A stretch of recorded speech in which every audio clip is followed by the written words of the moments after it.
Hi, welcome back to Follet, the video book.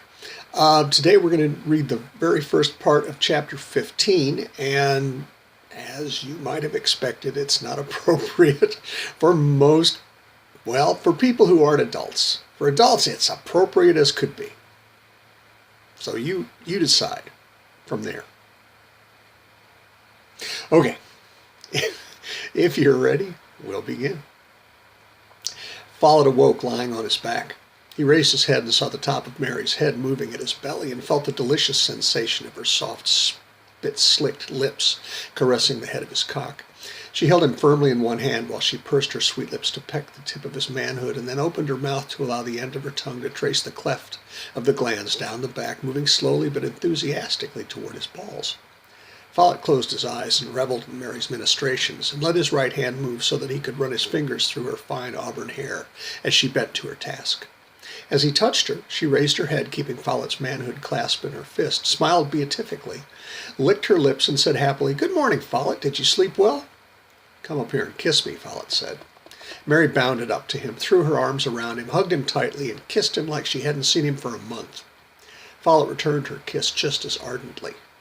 "What'll we do today?" Mary asked, grinning and then giving Follet the tiniest of winks. "We're Alabama bound, my peach," he replied. "Let's get out of Alp and Lorelei's hair and get back on the road again." "I can't wait," Mary said. They took turns cleaning up and bounced down the stairs not 15 minutes later. They walked hand in hand into the kitchen and found Lorelei sitting at the table reading the newspaper. "Good morning, Lorelei. What you reading?" Follet asked, stooping to kiss her cheek. "Good morning, Follet. Good morning, Mary. I hope you slept well." There was that little wink again, along with a radiant smile. "I'm just catching up on the news in the Dreamtimes," Lorelei said. "The Dreamtimes?" Mary asked, giving Lorelei a sisterly hug.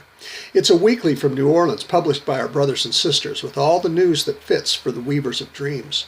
There's a big article on the exorcists. Follet was interviewed and expects to have to respond to the atrocities that have been committed against the dreamers. It looks like war.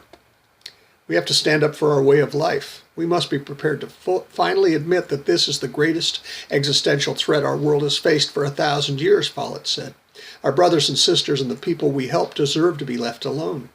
The United States was founded on the principles of life, liberty, and the pursuit of happiness. If we give in to those who want to deny us that, what hope is there?" "Well said, Follet." Alp entered the kitchen and walked over to the coffee pot. "Can I pour you two a cup?" "No thanks, Alp," Follet replied. "We've got to get on the road. I think that we need to visit Muscle Shoals. But please pass along what we talked about last night to our friends in the Big Easy. Mary and I should be down that way in a few days. I'll make a point to see Follet when we get into town." Alp nodded. "Will do, Follet. Travel safely." Lorelei rose and embraced Mary. Follet hugged Alp. Then Follet took Lorelei into his arms, and Alp enfolded Mary in a big bear hug. As Follet and Mary left, Alp stood beside Lorelei and placed his hand protectively on her shoulder. She reached to hold his hand. Follet and Mary drove west, more or less. Athens to Bogart, to Johnsville, to Alpharetta. Finally, Follet saw Kennesaw Mountain up ahead. "Hungry, Mary?" Follet asked. "I'd just die for some pie, Follet," Mary said, and planted a smooch on Follet's cheek. "Let's try this place." Follet pointed to a little shop up ahead.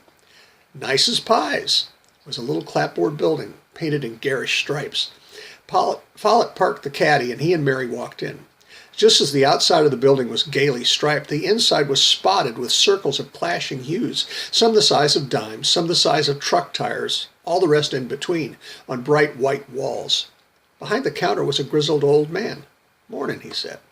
Follet replied, "Good morning. I have to ask, who does your decorating?" The old man laughed. "Besides my hole-in-the-wall pie shop, I also own the finest automobile paint shop in Kennesaw. Whenever I get to the bottom of a can of paint, I bring the remnants to the pie shop and add some decoration. Like it?" Follet grinned. "Waste not, want not. Makes your place very easy to find. What's good today?" The old man said, "You're in luck. I've got some buttermilk pie that's just ready for a fork, and good coffee too if you'd like." Mary smiled and said, "That would be perfect. 2, please." The old man said, "Have a seat. I'll be right over with your pie and your Joe."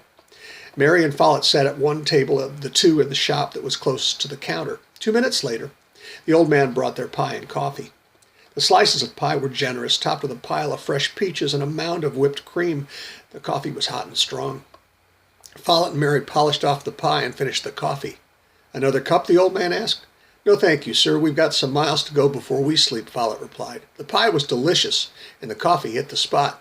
That's good to hear, the old man said. Follet paid, and he and Meri left the shop. Y'all come back now, hear? The old man called after them. When they got back into the car, which way do we go, George? Meri asked. Let's head for Rome, Follet suggested. Follet drove north by northwest for about 20 miles and was about to turn west for Rome when he felt the call. I've got a job, Meri, he told her. Ring-ding-diddle-diddly-I-E-O, ring-ding-diddle-I-O, Meri said. Follet, I don't know where you're going, but I hope you win first prize. Thanks, Meri, he said. Follet drove for another 5 miles and found a turnoff for McCallie. It was just a wide spot in the road to the tire factory in White, Georgia, but Follet felt the call nonetheless, and after a few wrong turns into dead-end roads, he spied a little brick craftsman-style home with a wide front porch and a low-pitched roof. Follet drove past the house and found a little gravel road that turned off and was shielded from view by a copse of young trees. See you soon, Follet, Meri said as he turned to leave. Follet turned back to her and kissed her softly, lingeringly, before opening the door of the caddy and heading off to work.